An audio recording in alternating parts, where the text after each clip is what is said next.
La regla de la mano derecha. Ojo que es muy importante es muy importante en este tema lo de la mano derecha, manejarlo bien.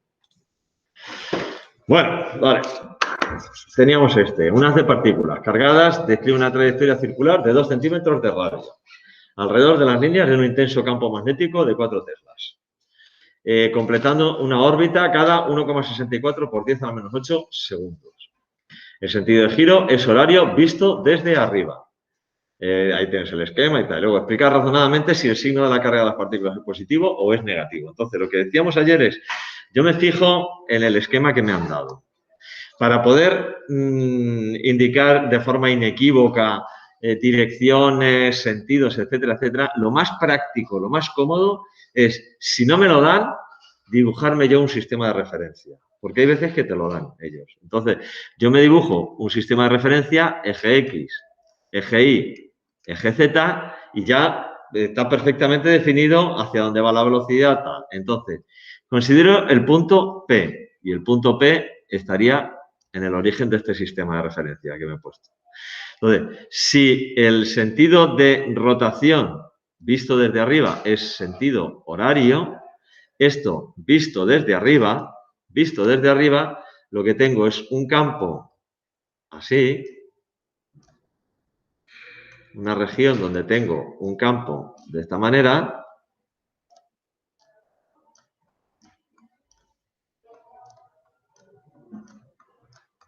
esta es la vista superior o cenital, ¿no? También se dice. ¿Alguno trae dibujo técnico? ¿Cómo se llama? Planta, alzado. Bueno, como se llame. Se llama como se llame. Vale, si esta es la trayectoria vista desde arriba, la trayectoria me dicen que va en sentido horario, es decir, la trayectoria es así, vista desde arriba. Entonces, en este punto, que es este punto P que yo he dibujado ahí, la velocidad, que la hemos puesto en azul para que no haya confusión, la velocidad va hacia la derecha. ¿Vale? Es decir, va en el sentido negativo del eje Z. Aquí estoy mirando, si yo cojo este sistema de ejes y me lo pongo aquí, el campo va en el sentido positivo del eje Y, va hacia arriba, que he visto desde arriba, por eso son estos puntos, el campo. La velocidad, como es en sentido horario, visto desde arriba, este es el punto P, sería hacia aquí, hacia abajo, sería el sentido positivo del eje X, hacia la izquierda el sentido positivo del eje Z, que sería este, y hacia la derecha, que es aquí, sería, visto desde el esquema este que me han dado, entrando en el papel de adentro, con lo cual aquí es hacia la derecha. Esta es el vector velocidad. Tal y como está la trayectoria, evidentemente el vector fuerza es una fuerza central, es una fuerza centrípeta, por tanto, tiene que ir hacia el centro de la circunferencia. Hacia allá va la fuerza. Este es el vector fuerza. Este es el vector fuerza magnética. Entonces, de acuerdo con las reglas de la mano derecha, esta fuerza, este campo magnético y esta velocidad corresponden a una carga positiva. Si cogéis con la mano derecha, ponéis en el pulgar velocidad. En este caso sería... En este caso sería hacia adentro. Velocidad en el pulgar. Campo en el índice y va hacia arriba. Tal como está, va hacia arriba. La fuerza es así. Y esto es como sería para una carga positiva. Luego es una carga positiva, ¿vale? Entonces, todo esto se puede justificar de acuerdo con las reglas del producto vectorial o las reglas de la mano derecha y tal. Y lo podemos poner diciendo, por ejemplo, a ver.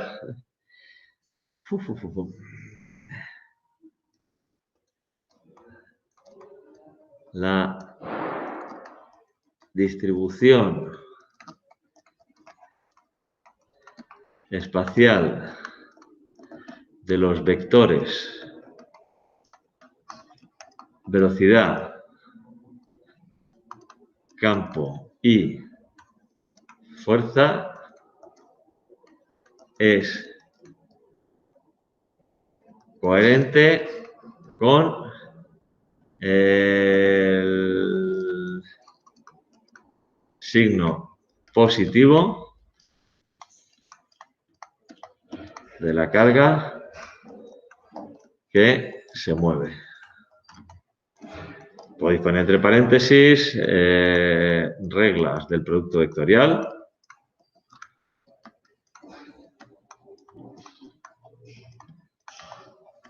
O de la mano derecha.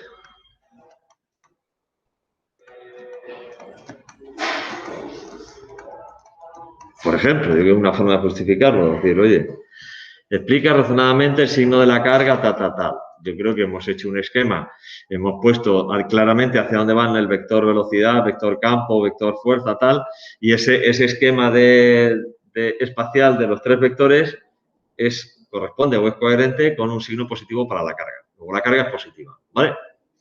Luego, ¿cuál es la velocidad? ¿Cuál es la aceleración centrípeta? Etcétera, etcétera, etcétera. B. Me dan como datos, recordar, me dan como datos que el radio es de 2 centímetros, que son 0,02 metros. Me dan como dato que el campo tiene una intensidad de 4 teslas. Y me dicen que el periodo, ya estamos, ¿ves? La V de diferencia de potencial o de voltio y la V de velocidad. Y aquí la T mayúscula de Tesla y la T mayúscula de periodo. Porque me dicen que el periodo es de 1,64 por 10 a la menos 8 segundos.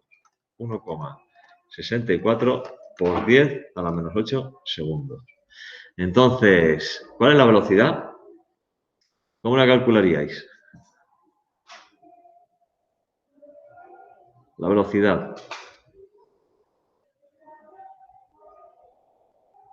Tenéis que tener un poquito de pensamiento transversal. ¿Cómo calcularíais la velocidad? ¿Qué tipo de movimiento describe la carga? Circular. Movimiento circular uniforme. V es igual a 2πr partido por T.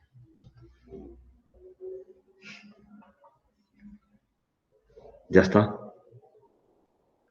No conozco el valor de la carga, no conozco la masa, con lo cual pues no podría calcularla teniendo en cuenta el radio y eso, con lo de la fuerza magnética, que el radio es igual a m por v partido por q por b. Pero es un movimiento circular uniforme. Entonces, pues tan sencillo como hacer eso. 2pi por 0,02 dividido por 1,64 por 10 a la menos 8. Sacamos nuestra figura de los números. 2pi por 0,02 dividido por 1,64 por 10 a la menos 8. Da 1, 2, 3, 4, 5, 6. 7,66 por 10 elevado a 6 metros por segundo.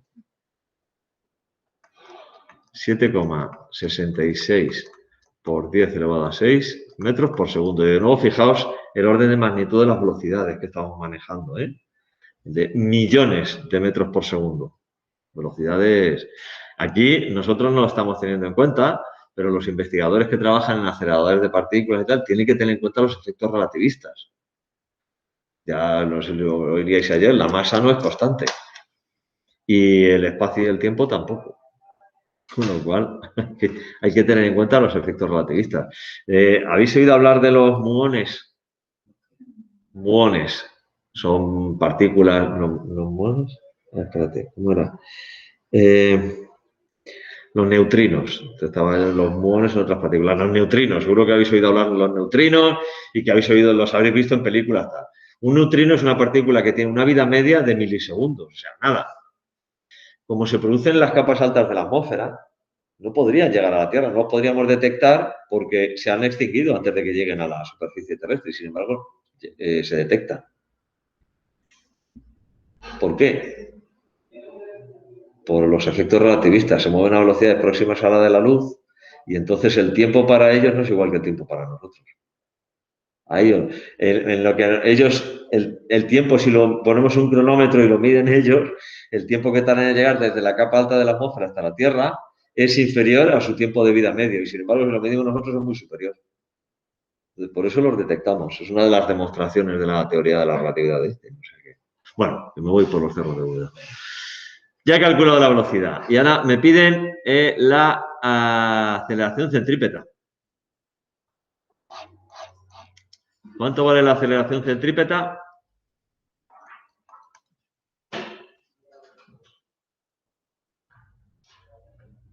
¿Nadie?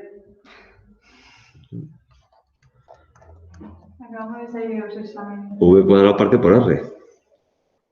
Esto es de movimiento círculo uniforme, o sea que esto no es... Tiene poco que ver con el campo magnético, pero bueno, es así. V cuadrado partido por R. Entonces, 7,66 por 10 elevado a 6 al cuadrado dividido por 0,02. O sea, bestial. Una aceleración centrípeta bestial. 7,66 por 10 elevado a 6 al cuadrado dividido por 0,02. 2,93 por 10 elevado a 15. La velocidad no podía salir por encima de orden de... No puede ser nunca mayor que 3 por 10 elevado a 8.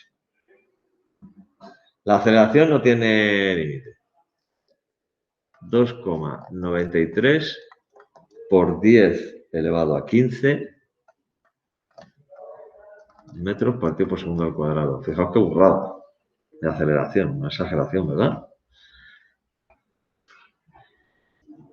Y ahora, la fuerza centrípeta es tan exagerada, teniendo en cuenta que la masa, si es un electrón o es un protón, el protón es del orden de 10 a la menos 27, fuerza es igual a masa por aceleración, fijaros cómo ya la cosa, la fuerza no es tan exagerada, ¿verdad? Bueno, la aceleración sí. Vale. Mira, se sabe que la masa de la partícula es 1,67 por 10 a la menos 27 kilogramos. ¿Cuál es su carga? Sabemos que la masa es igual a 1,67 por 10 a la menos 27 kilogramos. Y me preguntan la carga. Cuando ya hayamos hecho varios ejercicios de estos, directamente os pondré la fórmula. Pero ahora nos pasa igual, muy parecido que a lo que ocurría con el campo gravitatorio, que a igualar la fuerza magnética con fuerza centrípeta le voy a sacar mucho partido.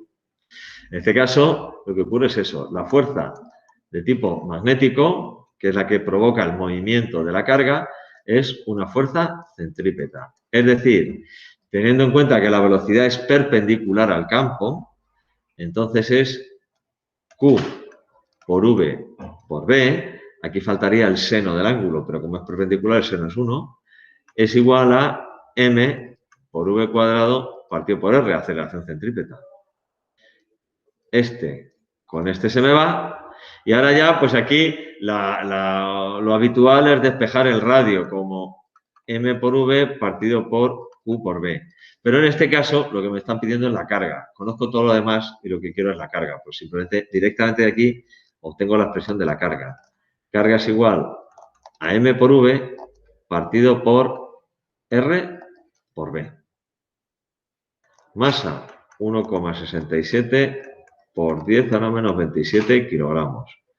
Velocidad, la había calculado, 7,66 por 10 elevado a 6.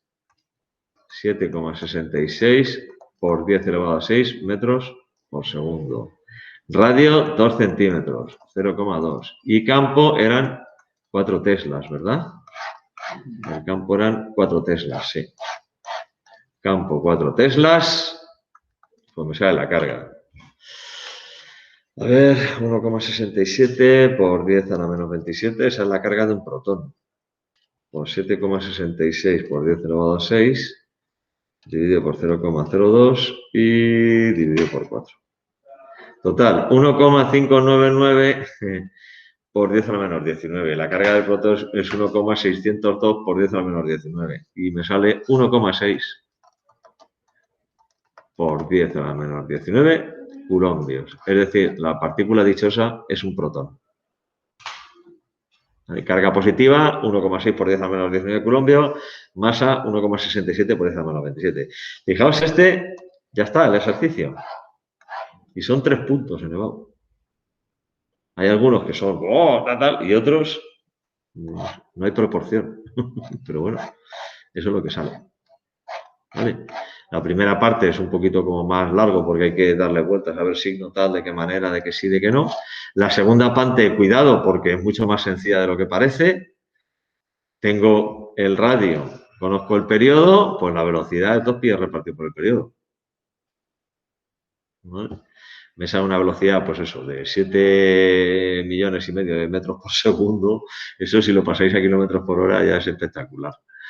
Y la aceleración centrípeta, pues más exagerada todavía. 2,93 por 10 elevado a 15. Ya conocida la masa, jugamos con esto. Aquí podríais haber partido directamente de esta expresión y despejar de aquí la carga, porque esta es la que se obtiene habitualmente, ¿tal? O igualar esto con esto y llegar nosotros a eso. Me da igual. Sustituyo 1,6 por 10 al menos 19. No tiene mucho misterio. ¿Vale? Venga, vamos a pizarra nueva. Y vamos a pensar ahora que tengo un campo magnético, pues, por ejemplo, así, en esta dirección. Vamos a dibujar un campo magnético, así, uniforme.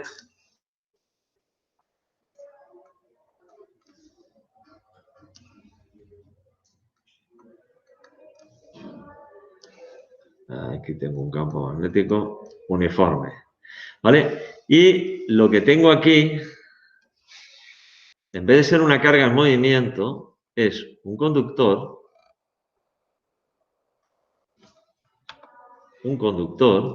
así, por el que circula una cierta intensidad de corriente I, que va, por ejemplo, en ese sentido. Aquí tengo un campo magnético y aquí tengo un conductor por el que circula una cierta intensidad de corriente I. La fuerza de Lorentz, la fuerza magnética, es igual a Q por V por B. ¿Vale? Si yo cojo, bueno, primero, en la corriente eléctrica, la corriente eléctrica real, son electrones lo que se mueven. ¿Vale? Y los electrones viajan desde el polo negativo hacia el polo positivo. O sea, las partículas que realmente se están moviendo son los electrones, que viajan del polo negativo al polo positivo. Sin embargo, el sentido convencional de la corriente es de negativo a positivo, de positivo a negativo. Es decir, que sería el recorrido que seguiría una carga positiva, una hipotética carga positiva que se desplazase por un conductor. Entonces, a pesar de que el sentido convencional de la corriente, por ejemplo, me dice que va hacia arriba, aquí los electrones van hacia abajo. Pero si hubiera una carga positiva, la carga positiva se movería hacia arriba. Vale. Entonces, vale. Vamos a imaginar un trocito de conductor que tenga, pues, eso.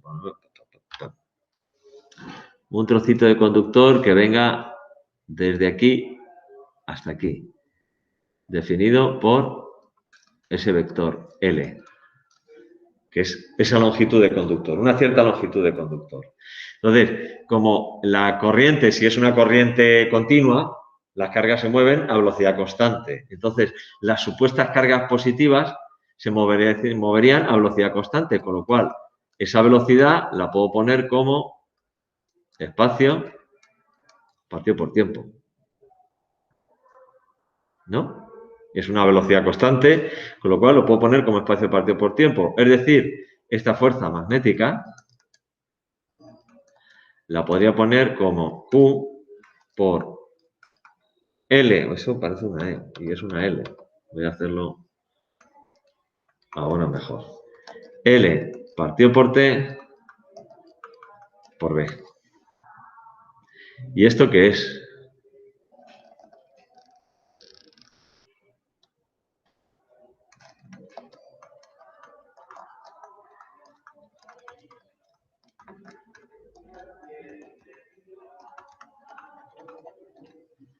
la intensidad de corriente. La cantidad de carga que atraviesa un conductor en la unidad de tiempo es precisamente lo que se llama la intensidad de corriente eléctrica. Con lo cual, cuando lo que tengo en el seno de un campo magnético no es una carga en movimiento, perdón, sino una corriente eléctrica a través de un conductor, entonces la fuerza magnética que se ejerce sobre ese conductor es igual a intensidad por L por B. ¿Vale? Si quiero calcular el módulo de esta fuerza magnética, sería entonces intensidad por longitud por campo por el seno del ángulo que forma. En este caso concreto del dibujo, por ejemplo, el ángulo que forman la corriente con el campo son 90 grados, es decir, son perpendiculares. Entonces, en el caso de que el conductor sea perpendicular al campo, lo que tengo es que la fuerza magnética es igual a intensidad por longitud por campo y ya está. Perdón. Pero fijaos, esto es la fuerza que se ejerce sobre este trocito. ¿Cuál sería la fuerza que se ejerce sobre todo el conductor? Pues tendría que multiplicar multiplicar la intensidad por la longitud del conductor entero. Si se trata de un conductor infinito, pues normalmente eso no se hace. ¿Qué es lo que se suele hacer? Lo que se suele hacer es, en vez de calcular la fuerza neta sobre todo el conductor, se calcula la fuerza por unidad de longitud. Es decir, esta L se pasa aquí dividiendo. Y lo que se calcula habitualmente es fuerza magnética por unidad de longitud es igual a intensidad por campo. En el caso más general, vamos a poner por el seno del ángulo que forma, para tener el caso más general. Y esto, como es una fuerza por unidad de longitud, se mide en newton partido por metro. Es la manera más habitual de hacerlo cuando se trata de corrientes eléctricas. Porque, claro, la fuerza neta sobre el conductor depende de la longitud del conductor. Y de esta manera lo que estoy diciendo es fuerza por cada metro de longitud de conductor es tanto. Entonces, habitualmente lo que se hace es esto. Pasar la longitud de esta aquí debajo, hacer el cambio esto lo paso aquí dividiendo y lo calculo es la fuerza por longitud, por unidad de longitud de conductor. ¿Vale? Esto lo vamos a aplicar cuando calculemos la fuerza que se ejerce entre dos conductores y cosas de estas. Es que, vamos a buscar otro ejercicio para hacer. A ver si encontramos alguno que no sea de dos conductores, porque hay una cosa que todavía no hemos visto, que ya lo veremos tranquilamente cuando la semana que viene, pero ya el miércoles, lunes y martes no, que tenemos otros asuntos entre manos. Pero vamos a buscar.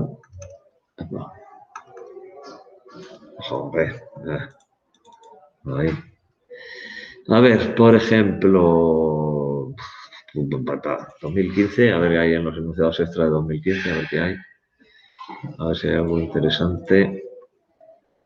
Un planeta, las cargas que no sé qué, una onda transversal, un electrón, mira, ya lo tenemos aquí, un ejercicio de carga en movimiento.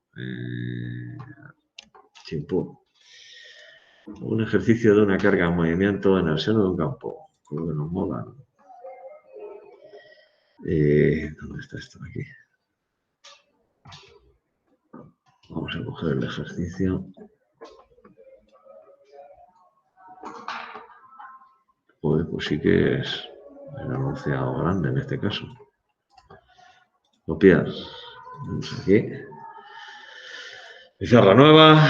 Control V, pegar. ¡Hala! Joder, qué cosa más grande. Un electrón entra en un campo magnético uniforme de 0,2848. Madre mía.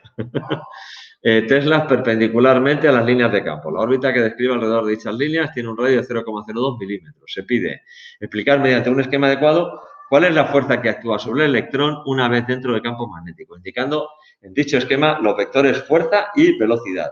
¿En qué sentido gira el electrón a través de la línea de campo? Determinar el módulo de la velocidad del electrón, su velocidad angular y el tiempo que tarda en describir una órbita. Calcular la aceleración del electrón y la fuerza que está sometido cuando recorre su órbita. Verán, la carga, la masa, pues bastante básico. Voy a hacerlo más pequeño para que me quepa. De nuevo, lo mismo. Voy a hacerme para poder explicar, en campo magnético es muy importante explicar bien la dirección y sentido de vectores y tal. Entonces me pongo mi sistema de referencia. Aquí. X y Z. ¿Vale? En este sistema de referencia puedo dibujar ya, si quiero, la velocidad. La velocidad va hacia allá. ¿Vale? Y puedo dibujar el campo. El campo magnético va en el sentido positivo del eje Z. Este sería el campo. Vale, entonces, regla de la mano derecha. Velocidad hacia allá. Campo hacia afuera. Fuerza, velocidad hacia allá. Campo hacia afuera. Madre mía. Velocidad hacia allá. Campo hacia afuera. Fuerza hacia abajo. Si fuese una carga positiva. Como es una carga negativa, la fuerza es hacia arriba. ¿Vale?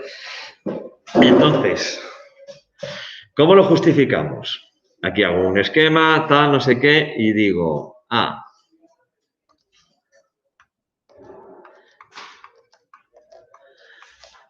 las reglas del producto vectorial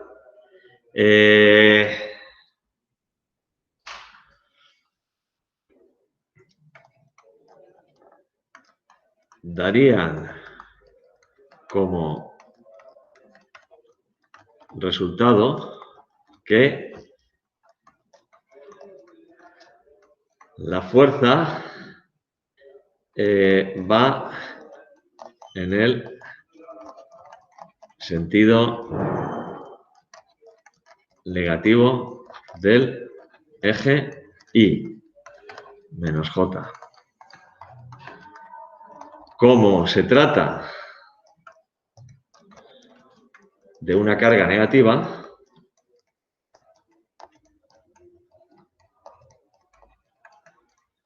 en este caso la fuerza va en sentido contrario. En este esquema adecuado, ¿cuál es la fuerza que actúa sobre el electrón una vez dentro del campo magnético? Indicando en dicho esquema los vectores fuerza y velocidad. Como se trata de una carga negativa, en este caso, la fuerza va en sentido contrario.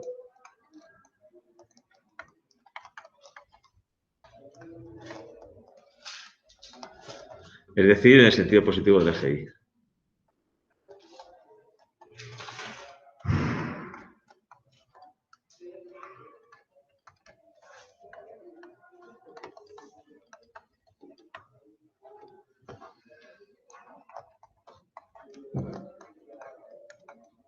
Más J.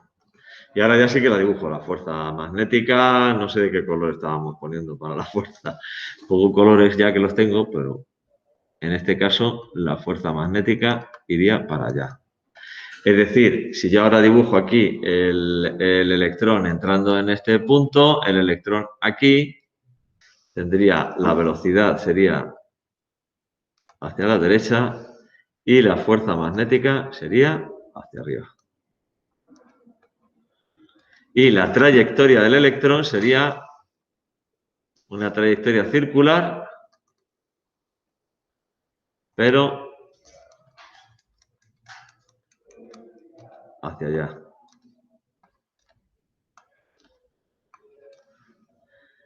Visto desde aquí, sobre el plano del papel, en sentido antihorario. ¿Vale? ¿En qué sentido gira alrededor de la línea de campo? El electrón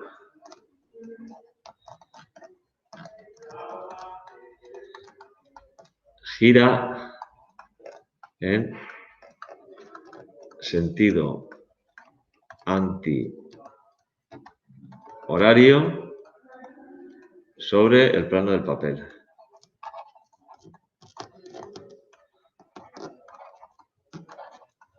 Hemos hecho el esquema y ya está. ¿Vale?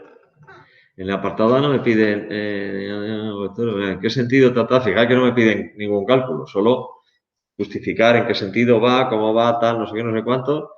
Y ahí utilizo las reglas de la mano derecha. En el apartado B ya sí que me piden un cálculo. Velocidad del electrón, velocidad angular, me piden velocidad. Velocidad angular, omega, es la velocidad angular, ¿vale? Su velocidad angular. Tiempo que tarda en describir una órbita, es decir, el periodo. Me piden el periodo, que es el tiempo que tarda en describir una órbita. Y me dan el campo 0,2848. El campo es 0,2848 teslas. Me dan el radio de la órbita, ojo, que es 0,02 milímetros. Súper chiquitito. Es 0,02 milímetros. Es decir, 2 por 10 a la menos 2 milímetros, que son 2 por 10 a la menos 5 metros.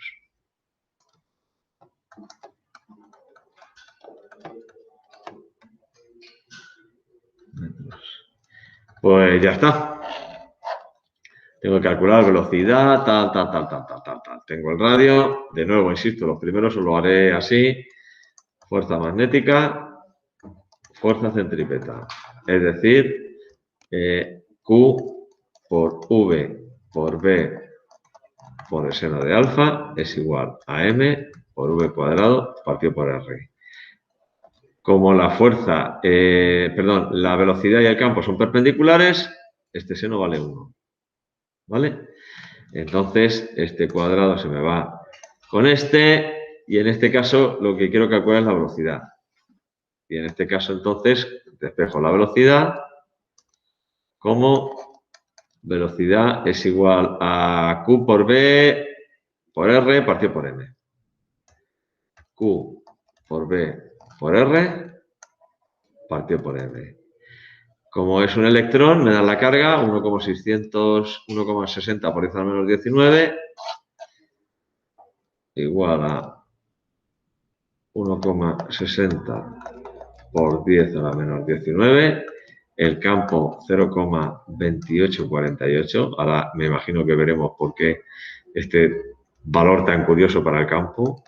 El radio 2 por 10 a la menos 5 metros. Y la masa del electrón 9,11 por 10 a la menos 31. 9,11 por 10 a la menos 31. 1,6 por 10 a la menos 19 por 0,2848. 2 por 10 a la menos 5 dividido por 9,11 por 10 a la menos 31. Error de sintaxis, vaya por Dios.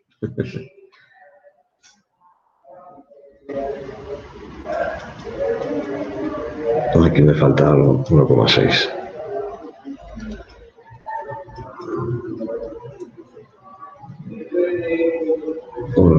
Por 10 a la menos 19.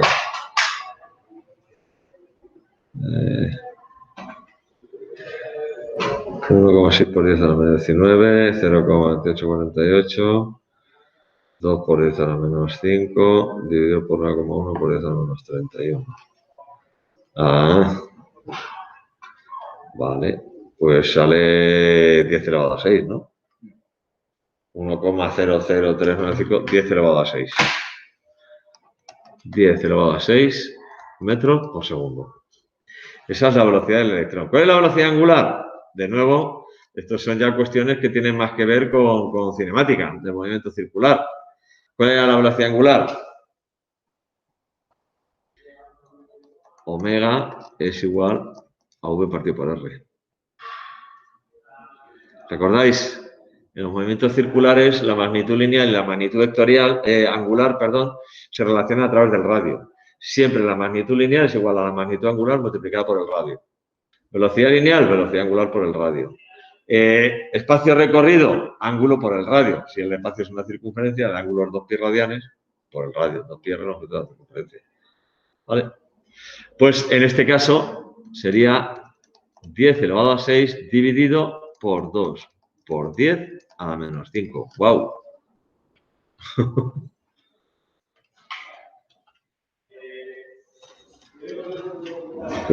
Vaya por Dios. 1 por 10 elevado a 6 dividido por 2 por 10 a la menos 5. 5 por 10 elevado a 10. 5 por 10 elevado a 10 radianes por segundo. ¡Wow! Y periodo, pues ya como queráis. 2π partido por omega o 2πr partido por v. Para calcular el periodo, como la velocidad es igual a 2πr partido por t o la velocidad angular es igual a 2π partido por t, pues calculo el periodo como queráis.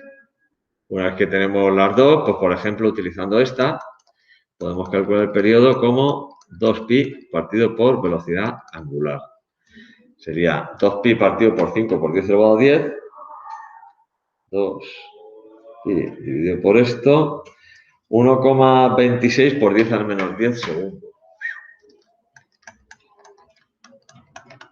Por 10 a la menos 10 segundos. Joder, madre mía. Pues esto es lo que sale. Vale, este es el apartado B. Velocidad, velocidad angular, ta. Calcular la aceleración del electrón y la fuerza a la que está sometido cuando recorre su órbita. Pues aceleración es igual a v cuadrado partido por r. Este no tiene mayor misterio. 10 elevado a 6 al cuadrado partido por el radio, que es 2 por 10 elevado a 5. Por 10 a la menos 5, perdón, no por 10 elevado a 5. 2 por 10 a la menos 5. ¿Vale? 10 elevado a 6. 1 por 10 elevado a 6 al cuadrado dividido por 2 por 10 a la menos 5. Total, 5 por 10 elevado a 16. 5 por 10 elevado a 16 metros partido por segundo al cuadrado. Y la fuerza a la que está sometido sería fuerza centrípeta, masa por aceleración centrípeta. La masa era 9,11 por 10 a la menos 31. La masa era 9,11 por 10 a la menos 31. Y la aceleración 5 por 10 elevado a 16. Por 9,11 por 10 a la menos 31. Total, 4,56 por 10 a la menos 14 newton. 4,56 por 10 a la menos 14 newton. Ras. ¿Vale? Bueno, aquí lo vamos a dejar porque es la 1:20, entre otras cosas. Aquí lo vamos a dejar. Bueno, y todavía esta semana tenemos clase. No, mañana, hoy es jueves, ¿verdad? No, ya podría hasta el miércoles de la semana que viene ya no tenemos clase de esto. Ya cuando hayamos hecho los exámenes, etcétera, seguiremos con el campo magnético y entonces hablaremos de que al igual que el campo magnético influye o interacciona con cargas en movimiento, las cargas en movimiento generan campos magnéticos. Y veremos el campo creado por una corriente y por distintas distribuciones de corriente. Y veremos un teorema que es similar al teorema de Gauss en campo eléctrico, pero en campo magnético. Y que además me va a permitir diferenciar desde el punto de vista de si es conservativo o no conservativo el campo eléctrico, el campo gravitatorio y el campo magnético. Pero eso ya la semana que viene, si Dios quiere. Así es que dejamos de grabar.